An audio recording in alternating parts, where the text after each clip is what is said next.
We have this hiring alert section at our each sessions to discuss the details of the notification we are providing. Get your link apply link from the comment section and do apply and do get the opportunity to get hired from there. The details we are going to discuss is the profile, experience, eligibility, skill sets, and the expected salary. So the mm, profile we have for this business data analyst, you can apply for that. The experience they are looking in the candidate will be 1+ only. So if you have the matching experience, you can do apply.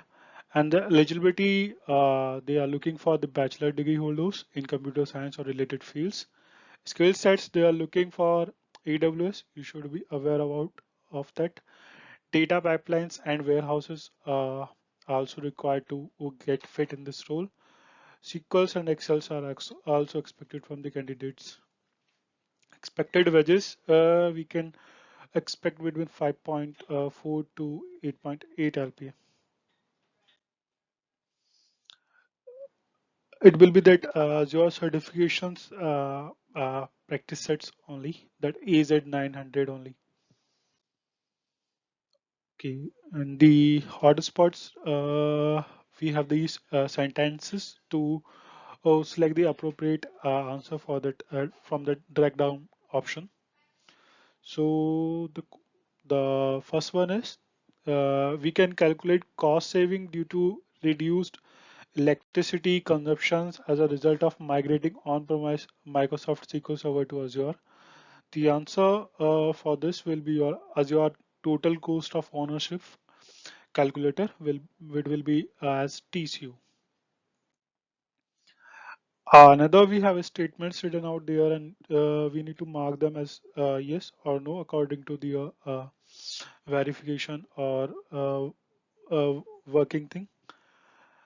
These statements are we can use availability zones in Azure to protect Azure virtual machines from a data center failure.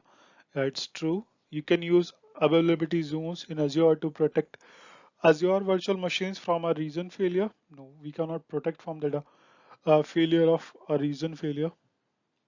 We can use availability zones in Azure to protect Azure managed disks from a data center failure.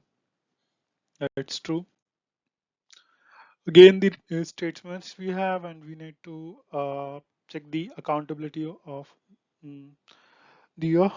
And the first one is an Azure subscription can have multiple accounts administrator. No, it cannot have.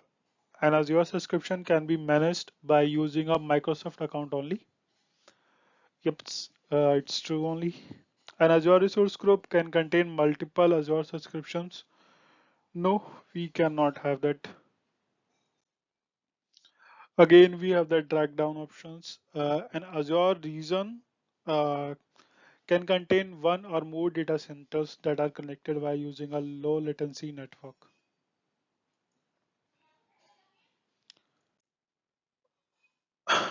Again, those statements. The first is to use Azure Active Directory uh, credentials to sign into a computer that runs Windows 10. The computer must be joined to the Azure AD. Yeah, it's true. Users in Azure Active Directory are organized by using resource groups. No. Azure Active Directory, Azure AD groups support dynamic membership rules. Yeah, it's true.